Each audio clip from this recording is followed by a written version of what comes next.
रंग बिरंगी होली और गुस्से वाला भालू। सुंदरवन के घने जंगल में जहां ऊंचे ऊंचे पेड़ आसमान छूते थे और रंग बिरंगे फूल खिले रहते थे, हर सुबह एक नई कहानी लेकर आती थी। पर आज की सुबह कुछ ज्यादा ही खास थी। हवा में जैसे उत्साह और खुशी घुली हुई हो। पूरा जंगल जश्न में डूबा था, क्योंकि अगले ही दिन होली का त्योहार जो था। जंगल के सारे जानवर होली की तैयारियों में जुटे हुए थे। बंटी बंदर अपनी लंबी पूंछ से पेड़ों की डालियों पर पिचकारियां टांग रहा था। हीरू हिरण अपने दोस्तों के साथ नदी से साफ पानी भर भर कर ला रहा था। नन्ही चिंकी चिड़िया और उसके दोस्त फूलों की पंखुड़ियां जमा करके उनसे खूबसूरत हर्बल रंग बना रहे थे।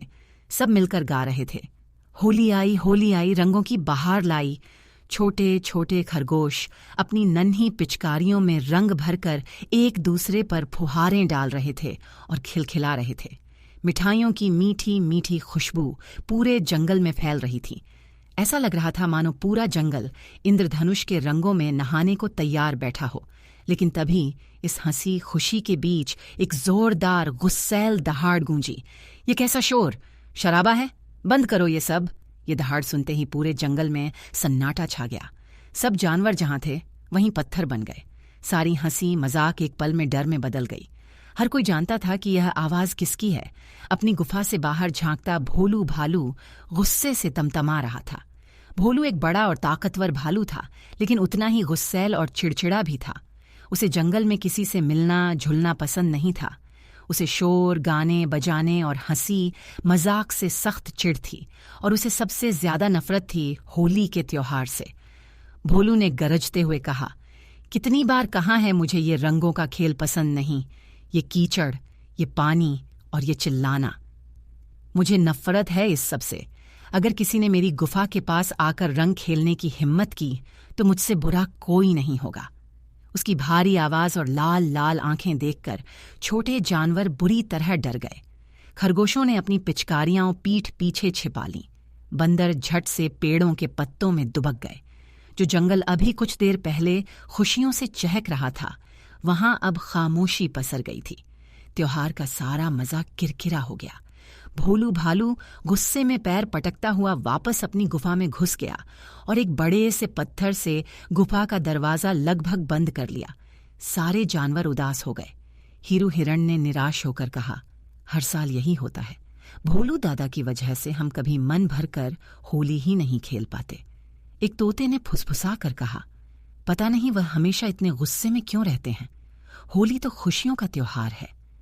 पेड़ की ऊंची डाल पर बैठा बंटी बंदर और पास ही फुदकती चिंकी चिड़िया ये सब देख रहे थे।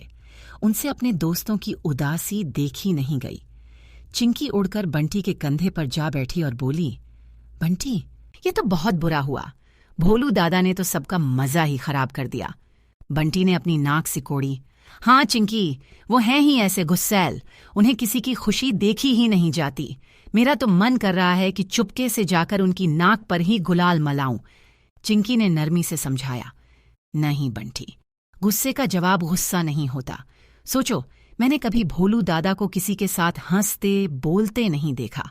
वो हमेशा अकेले रहते हैं। मुझे लगता है वो गुस्सैल नहीं, अकेले हैं। शायद उन्हें कभी किसी ने प्यार से होली खेलने के लिए बुलाया ही नहीं। सब उनसे डरते हैं, इसलिए कोई उनके पास जाता ही नहीं। बंटी को चिंकी की बात में दम लगा।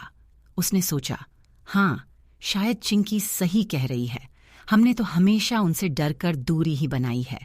चिंकी ने चहकते हुए कहा, मेरे पास एक आइडिया है। इस बार हम उन्हें तंग नहीं करेंगे, बल्कि उन्हें दिखाएंगे कि होली का असली मतलब क्या होता है। हम उन्हें दोस्ती और प्यार का रंग दिखाएंगे।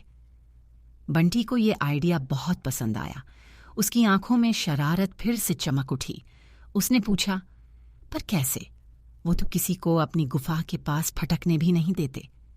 चिंकी ने अपनी छोटी सी चोंच हिलाते हुए कहा, हम उनके लिए उनका मनपसंद शहद और मीठे मीठे बेर लेकर जाएंगे।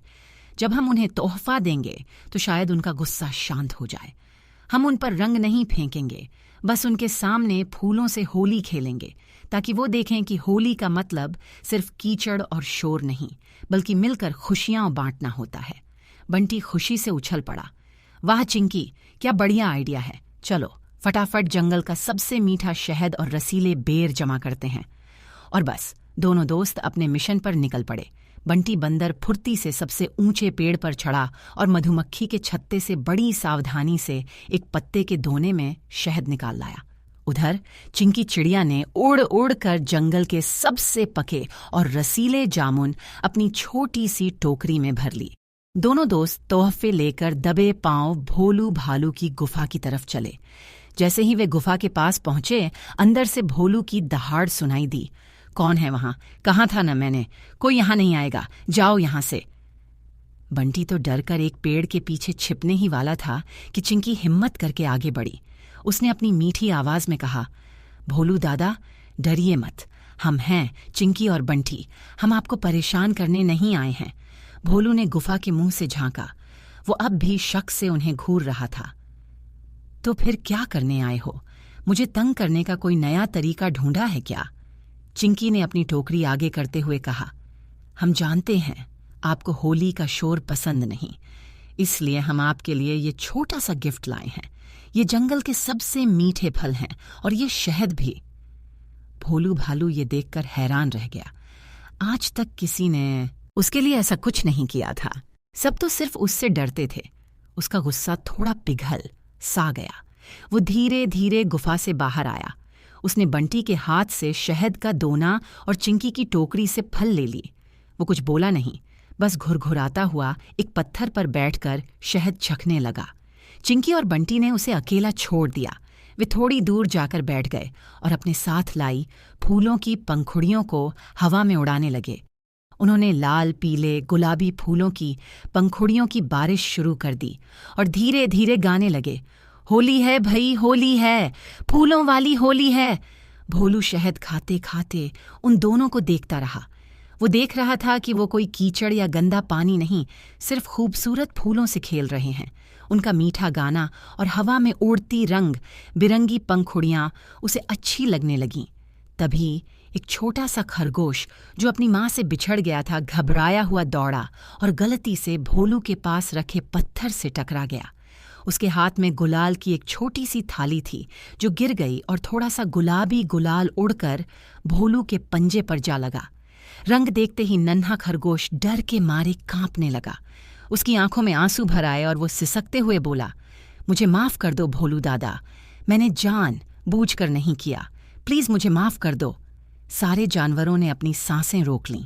सबको लगा कि अब भोलू भालू पक्का खरगोश पर चिल्लाएगा, लेकिन हुआ कुछ ऐसा जिसकी किसी ने उम्मीद नहीं की थी। भोलू ने पहले अपने गुलाबी पंजे को देखा, फिर उस नन्हे रोते हुए खरगोश को देखा। पता नहीं क्यों, पर आज उसे बिल्कुल गुस्सा नहीं आया। उसने अपनी भारी आवाज में पर बड़ी नरमी से कहा, रो मत नन्हे खरगोश, ये तो बस थोड़ा सा रंग ही है। इतना कहकर उसने अपनी बड़ी सी उंगली से खरगोश के आंसू पोंछ दिए। चिंकी और बंटी मुस्कुरा दिए। बंटी ने फूलों की पंखुड़ियां उठाकर पूछा, भोलू दादा, क्या आप हमारे साथ फूलों की होली खेलेंगे? भोलू के चेहरे पर हल्की सी मुस्कान आ गई। उसने पंखुड़ियां लीं और प्यार से बंटी के सिर पर डाल दी। बस फिर क्या था, पूरा जंगल खुशी से झूम उठा। उस दिन भोलू भालू ने सबके साथ मिलकर होली खेली। उसने समझ लिया कि असली खुशी अकेले रहने में नहीं, बल्कि सबके साथ प्यार और दोस्ती के रंग बांटने में है। उस दिन के बाद सुंदरवन बदल गया। भोलू अब गुस्सैल नहीं रहा, वो सबका सबसे अच्छा दोस्त बन गया। मैं उम्मीद करती हूँ कि आपको मेरी यह कहानी पसंद आई होगी। अगर पसंद आई है तो प्लीज़ मेरे चैनल को सब्सक्राइब कीजिए, वीडियो को लाइक कीजिए और शेयर कीजिए। तो चलिए फिर मिलते हैं अगली वीडियो के साथ। धन्यवाद।